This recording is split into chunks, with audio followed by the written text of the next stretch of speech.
अवतल दर्पण के द्वारा छह छह स्थितियों को हम लोग पढ़ चुके हैं, जो कि हर एक स्थिति, जैसे पहला था अनंत पर जब वस्तु स्थित हो, दूसरा था अनंत और वक्रता केंद्र के बीच में स्थित हो, तीसरा था जब वक्रता केंद्र पर हो, और उसके बाद था वक्रता केंद्र और मुख्य फोकस के बीच स्थित हो, अगला था मुख्य फोकस पर स्थित हो, और जब छठवां स्थिति था वो मुख्य फोकस और ध्रुव के बीच में स्थित हो। तो छह स्थितियों का अध्ययन करने के बाद हम लोग पढ़ने जा रहे हैं उत्तल दर्पण के द्वारा बने प्रतिबिंब की स्थिति और प्रकृति। तो जो उत्तल दर्पण होता है, इसके द्वारा जो प्रतिबिंब बनने की स्थिति है वो केवल दो स्थितियों के बारे में ही हमें पढ़ना है। दो ही स्थिति बन पाती है उत्तल दर्पण के द्वारा। तो इसमें प्रथम स्थिति क्या है कि जब वस्तु कहाँ पर स्थित हो, अनंत पर। अनंत क्या है, बताया गया है कि अनंत पर ये दर्पण है, ये जो मुख्य अक्ष है इससे जो है दूर, बहुत दूर जो है स्थान, वहाँ पर अनंत होता है। वहाँ पर वस्तु अगर है तो बहुत बड़ा होता है।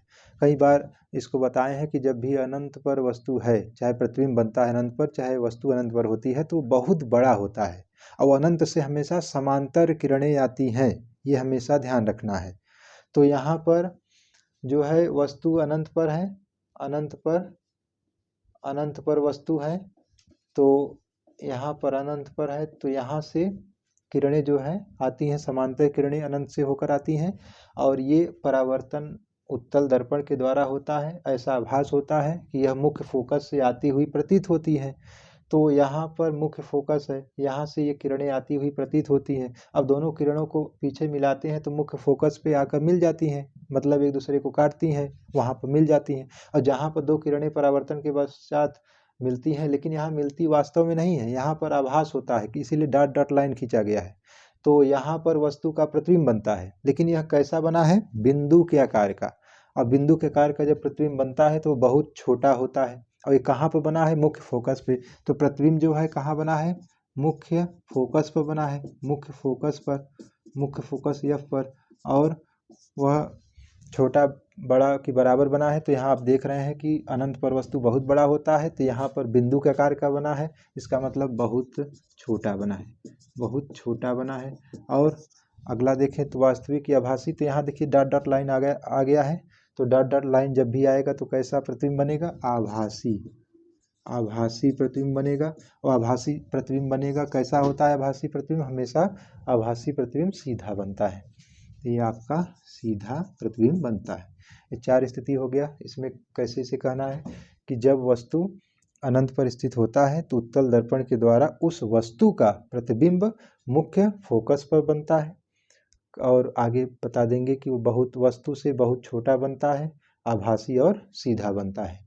और इसमें क्या है, द्वितीय स्थिति में इसमें क्या है कि जब वस्तु अनंत, इधर अनंत है और यहाँ पर इसका ध्रुव है P, तो अनंत और ध्रुव के बीच में कहीं भी अगर वस्तु स्थित है तो उसका प्रतिबिंब कैसे बनेगा, यहाँ से समांतर किरणें जाती हैं तो मुख्य फोकस से आती हुई प्रतीत होती हैं, और जो वक्रता केंद्र की ओर जाने वाली किरणें हैं वो परावर्तन के पश्चात वक्रता केंद्र से आती हुई प्रतीत होती हैं।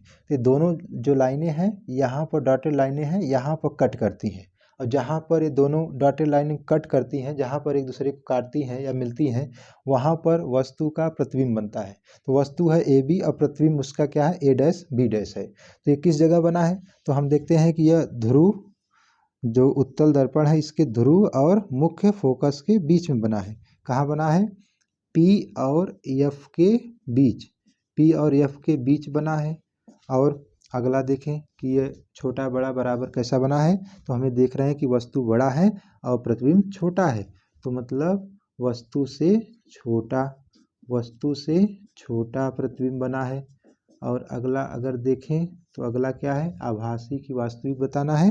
तो डॉट डॉट लाइन, यहाँ देखिए डॉट डॉट लाइनें आए हैं, तो इसका मतलब है कि ये जो है प्रतिबिंब कैसा है, आभासी है। और आभासी है तो कैसा होगा, वह सीधा होगा, आभासी है तो सीधा होगा।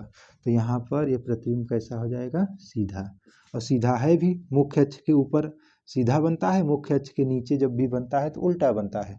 तो इस प्रकार यहाँ देखते हैं कि जब वस्तु अनंत और ध्रुव के बीच में स्थित होता है तो उस वस्तु का प्रतिबिंब उत्तल दर्पण के द्वारा कहाँ बनता है, मुख्य फोकस और ध्रुव के बीच में बनता है। छोटा वस्तु से छोटा बनता है, आभासी और सीधा बनता है। इस प्रकार से जो 6 स्थितियां अवतल दर्पण में थी और 2 स्थितियां उत्तल दर्पण में थी, हम लोग ने इसे पूरा कर लिया। अब जो आगे का वीडियो होगा उसमें हम लोग आगे का टॉपिक कवर करेंगे।